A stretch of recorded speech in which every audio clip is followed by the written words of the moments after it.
Deal चल रहे, वो डील कर रहे हैं मेरे साथ उन लोग। पैसा में बिक रहे हो क्या? डील चल रहा है मेरा।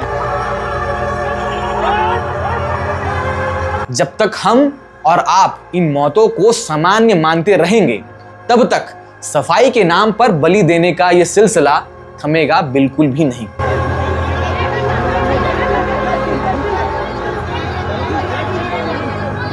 उन लोगों का कहने मतलब ये है कि तुम छोटे कास्ट के हो तो तुम लोग इस टाइप का ही तुमको मिला जाएगा करके।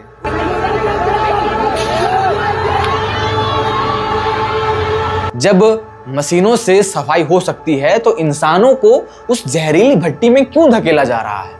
भड़काने वाला काम नहीं किया, हम छोड़ देंगे, चार को मार देंगे, इस तरह की बातें नहीं करेंगे। कितने समय तक बैठेंगे? कितने समय तक बैठेंगे? गटर को साफ करने उतरे 3 सफाई कर्मी जहरीली गैस का शिकार हो गए।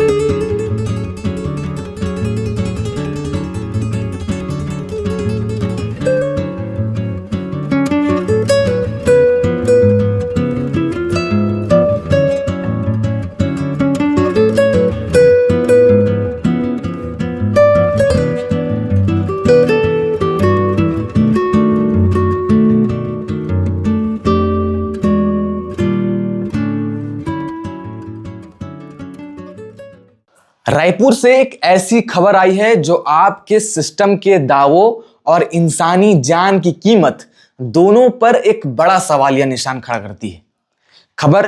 खबर यह है कि राजधानी रायपुर के पचपेड़ी नाका पर स्थित है रामकृष्ण अस्पताल। इस अस्पताल को ध्यान से सुनिएगा।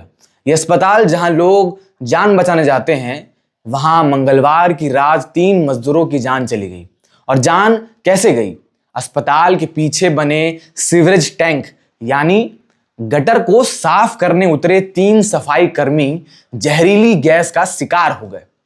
अब इसे हादसा कहना उन 3 परिवारों के साथ शायद भद्दा मजाक होगा जिनकी दुनिया उजड़ गई। इसे हत्या कहिए, सिस्टम द्वारा की गई सामूहिक हत्या।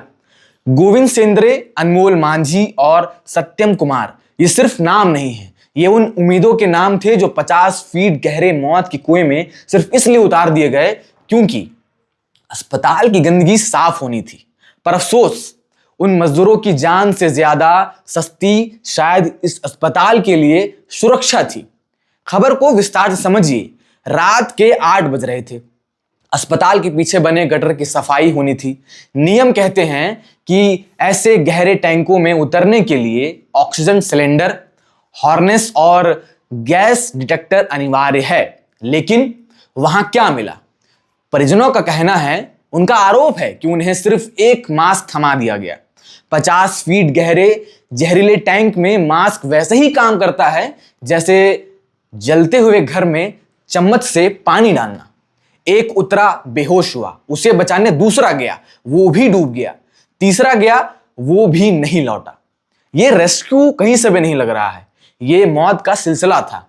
सुप्रीम कोर्ट जो है चिल्ला चिल्लाकर कह चुकी है कि शिविर में मौत हुई तो 30 लाख का मुआवजा देना होगा। लेकिन क्या 30 लाख में गोविंद का भाई उसे वापस मिल जाएगा, जो अस्पताल के बाहर चीख चीख कर कह रहा था, मेरा भाई मुझे लौटा दो। वहां पुलिसों के बीच झुमा झटकी हुई, पत्थर चले, एम्बुलेंस को ढाल बनाया गया ताकि मीडिया की नजरें ना पड़े। इस खबर पर मैं तमाम लोगों से वहां पर पहुंचकर जो बातचीत किया हूं और जो कुछ वहां पर हुआ है मेरे नजर के सामने, वो मैं आपको उस पूरे वीडियो में दिखाऊंगा। मेरा नाम मनीष है और आप द लोक रस के वश में हैं। तस्वीर में आपको रेत का एक बोरा नजर आ रहा होगा और उसके ठीक नीचे वही गटर है जिसमें 3 लोगों की जान चली गई। और जिस अस्पताल का गुणगान पूरा रायपुर, पूरा छत्तीसगढ़ करता है, उस अस्पताल में इस छोटे से गटर में, इस गटर को देखकर आप अंदाज़ा लगा नहीं सकेंगे कि 3 लोग इस गटर के अंदर गए थे इसकी सफाई करने के लिए, इस सेप्टिक टैंक की सफाई करने के लिए गए थे। और सफाई के दौरान जो जहरीली गैस निकली, उस जहरीली गैस ने उन तीनों युवाओं की जान ले ली। आप सभी कानून व्यवस्था को हाथ में न लें। आप सभी से अनुरोध है। अभी तक नहीं बता रहे हैं, इन लोग इसी का कर रहे हैं कि इसका हल कानून व्यवस्था को हाथ में लेना नहीं है। तो सर हम लोग इसका हल कानून व्यवस्था को हाथ में लेना नहीं है। आप अपनी बात रखिए, सामने से बात आएगी। सर आप हमारे तरफ से उनकी तरफ से हम दोनों के बीच में कानून व्यवस्था को संभालने के लिए आपके साथ खड़े हैं।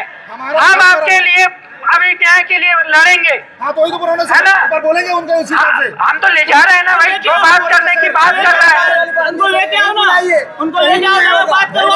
नहीं होगा, बात हो रही है, बात हो रही है। जो प्रतिनिधि बन के गए हैं, परिवार वालों के बीच बात हो रही है, परिवार के बीच बात हो रही है। बात नहीं हो रही है। आप लोग शांति से रहिए, अपनी बात रखिए, कोई इशू नहीं। हम लोग बैठ के अपनी बात रखिए, लेकिन एग्रेशन नहीं, भड़काने वाला काम नहीं कि हम तोड़ देंगे, चार को मार देंगे, इस तरह की बातें नहीं करेंगे। कितने समय तक बैठेंगे? कितने समय तक बैठेंगे? ये बताइए, कितने समय तक बैठेंगे? सर जो लड़का खत्म हुआ उनका भाई है, बड़ा भाई है। मैं 2 बार जाके सर उनको मैं वहाँ विनती डील किया, चल रहा है। विनती किया हूँ। उसके बाद वो लोग क्या बोलते हैं? वहाँ डील चल रहे वो हैं, डील कर रहे हैं मेरे साथ, उन लोग। पैसा में बिक रहे हो क्या? डील चल रहा है सर अंदर मेरा में। भाई खत्म हुआ है। वो आपका है, वो पुलिस सर क्या बोले? वो आपका है कि आप माने कि ना माने, कोई दबाव नहीं मानेंगे है, सर हम। ठीक है? दबाव नहीं। देखो बताइए, उनको बताइए ना भैया, आप बोलो समझाइए। भाई खुद के घर के में होता तो ऐसे करता क्या? बताओ ना मेरे भाई। कोई नेता का साथ नहीं चाहिए हमको, घर से बेघर किए, तभी आज ये दिन देखना पड़ रहा है हमको।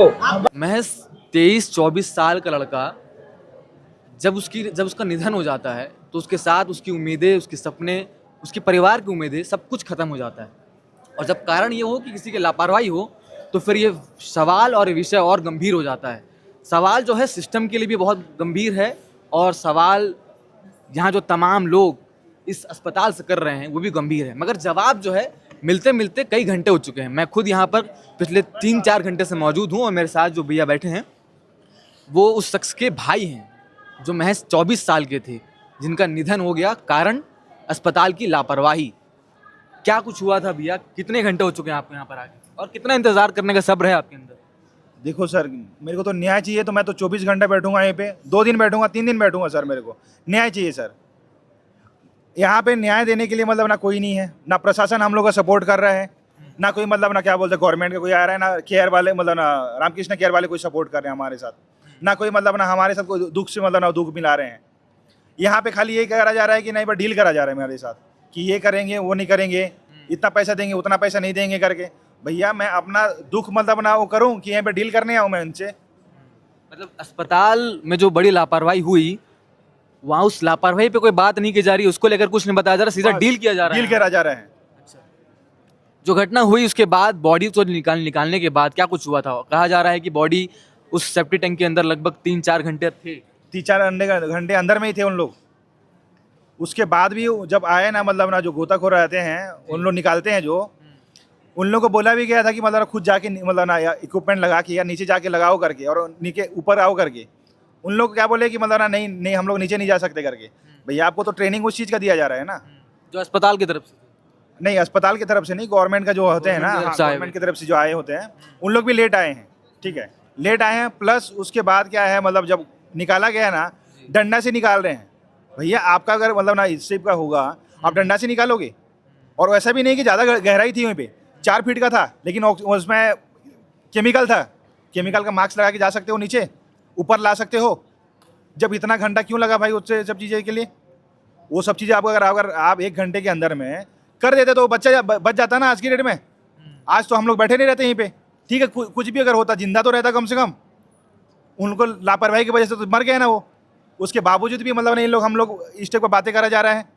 हम लोग तो कुछ गलत काम नहीं कर रहे हैं, बोल रहे हैं यहीं पे। एक साथ 3 युवाओं की जान चली गई, और उसके बाद जो है लगातार केवल सवाल और जवाब ही चल रहे हैं, लेकिन निष्कर्ष कुछ अभी तक नहीं आया। पिछले 6-7 घंटे हो चुके हैं, और अस्पताल के बाहर तमाम जवान खड़े हैं। उनके सामने वे समाज के तमाम लोग हैं, जिनके बीच से 3 युवा जो लगभग 22-23 साल के रहे होंगे, वो यहाँ की अस्पताल की लापरवाही के कारण अपनी जान गंवा दिए हैं। इसका जवाब भी नहीं मिल रहा है, और इसके आगे क्या कुछ होगा वो भी समझ नहीं आ रहा है। पिछले, मैं बार बार दोहरा रहा हूँ, 6-7 घंटे हो चुके हैं। अगर यही घटना किसी बड़े व्यापारी के साथ या फिर इस प्रदेश के किसी नेता के साथ हुआ होता तो इस अस्पताल का क्या होता, या फिर यहाँ की भीड़ का अंदाज़ा आप लोग लगा सकते हैं। आज ही के दिन जो है बड़ा आंदोलन हुआ था, कितनी तमाम भीड़ एक साथ मौजूद हुई थी। यहाँ पर एक समाज का 3 युवा यहाँ के अस्पताल की लापरवाही के कारण अपनी जान गंवा चुका है। और अभी तक जिस प्रकार का माहौल है और जितना इंतज़ार इनके द्वारा किया जा रहा है, ये बड़ा गंभीर सवाल उठाता है। क्या अभी अंतिम क्या फैसला रहेगा, क्या अभी आगे क्या करने वाले हैं? सर हम लोग तो न्याय चाहिए सर, हम लोग को प्रशासन से न्याय चाहिए, क्योंकि ना रामकृष्ण वाले तो कुछ कर नहीं रहे हैं। हम लोग को मतलब ना कंपनसेशन ठीक से मिला जा रहा है, ना कुछ करे जा रहे हैं। उन लोगों का कहना मतलब ये है कि तुम छोटे कास्ट के हो तो तुम लोग स्टेप का ही तुमको मिला जाएगा करके। वो ऐसा कहा उन्होंने? नहीं, कहने का मीनिंग तो ये है ना सर, आपको अगर किसी नेता मंत्री का अगर कुछ होता, आपको बताओ आज की डेट में क्या होता है यहीं पे, रामकृष्ण हॉस्पिटल बंद हो जाता है यहीं पे, करोड़ों अरबों का डिमांड होता है यहीं पे, या तो बंद करो या तो पैसा दो स्टेप करके। हम अगर गरीब लोग हैं तो हमारे साथ स्टेप का ही होगा क्या? हमारे को मतलब वो नहीं है, हमारा बच्चा पढ़ लिख के मतलब IAS ऑफिसर नहीं बनना सकेगा, तो हमारे साथ क्यों अन्याय करोगे भाई? और हमको ये आज की डेट में मेरा भाई अगर जिंदा रहता कितना कमाता, मैं उस हिसाब से बता रहा हूँ, मैं उनको हिसाब से मतलब आपको मतलब मांग रहा हूँ, मतलब ना मांग भी नहीं रहा हूँ। मेरा बच्चा 4 महीने का बच्चा है मेरा, मतलब उनका ये तो डिस्कशन का हिस्सा ही नहीं है। वो लोगों को तो उनको समझना चाहिए, वो आगे मीटिंग कराए जा रहे हैं, मीटिंग करके उसको मतलब इसलिए कितने घंटे चल रही है मीटिंग? 2-3 घंटा हो गया है इनको। और अभी तक अस्पताल के अंदर से कोई जवाब आया है? कुछ कंफर्म नहीं आया अभी तक। तो अभी और कब तक इंतजार करोगे, क्या आगे का? सर हमको तो यही चाहते हैं, हम लोग प्रशासन से ही चाहते हैं कि मतलब हमको न्याय मिला करके सर, क्योंकि ना रामकृष्ण वाले ने कुछ एक्शन मतलब ना उन लोग नहीं कर रहे हैं, तो प्रशासन ही कोई एक्शन ले और हमको न्याय दिलाए करके। तो ये जो बातचीत जो है, जो न्याय शब्द पर आकर ख़त्म हुई है, और इस न्याय के लिए इस देश में लाखों हज़ारों लोग इंतज़ार कर रहे हैं, और उसी कड़ी में इस समाज के लोग भी जुड़ चुके हैं। यहाँ हॉस्पिटल में जो है 3 मजदूर जो हैं वो सफाई के लिए उतरे थे, उसमें तीनों की डेथ हो गई है और उनकी पोस्टमार्टम के लिए बॉडी भिजवाई गई है। साथ ही अभी जो परिजन है वो अस्पताल प्रबंधन से मुआवजे को लेके मांग कर रहे हैं। 2 दौर की बातचीत हो चुकी है और अभी बातचीत जारी है। देखिए, आज सवाल रायपुर नगर निगम से भी है और प्रशासन से भी है। हाथ से मैला ढोने का अधिनियम 2013 क्या सिर्फ किताबों की शोभा बढ़ाने के लिए है? बिल्कुल नहीं। जब मशीनों से सफाई हो सकती है तो इंसानों को उस जहरीली भट्टी में क्यों धकेला जा रहा है? रामकृष्ण अस्पताल ने मुआवजे की घोषणा कर दी है। पुलिस कह रही है कि मर्ग कायम कर जांच जारी है, और कर भी रहे हैं। हम जानते हैं कि इन जांचों का क्या होता है। कुछ दिन फाइलें घूमेंगी, फिर एक नया हादसा पुराने को दफन कर देगा। लेकिन याद रखिएगा, जब तक हम और आप इन मौतों को सामान्य मानते रहेंगे, तब तक सफाई के नाम पर बलि देने का यह सिलसिला थमेगा बिल्कुल भी नहीं। उन 3 युवाओं के परिवारों के प्रति हमारी गहरी संवेदनाएं हैं, लेकिन संवेदना से पेट बिल्कुल भी नहीं भरता और ना ही न्याय मिलता है। न्याय तब मिलेगा जब लापरवाही करने वाले रसूखदारों के हाथों में हथकड़ी होगी। इस पूरी घटना पर आप क्या सोचते हैं? और अस्पताल की जिम्मेदारी सिर्फ मरीजों तक सीमित है या उन लोगों के प्रति भी जो अस्पताल को साफ रखने के लिए आए हैं, साफ रखते हैं? आपकी इस पूरे वीडियो में और इस पूरी घटना में क्या खास राय है, कमेंट बॉक्स पर जरूर लिखिए। और ये जो घटना बीती रात हुई है, इस घटना को हमने जितना करीब से देखा है उतना ही करीब से आपको दिखाने का प्रयास किया है। आपकी राय कमेंट बॉक्स पर जरूर लिखिएगा और द लोक रस को सब्सक्राइब जरूर करिएगा।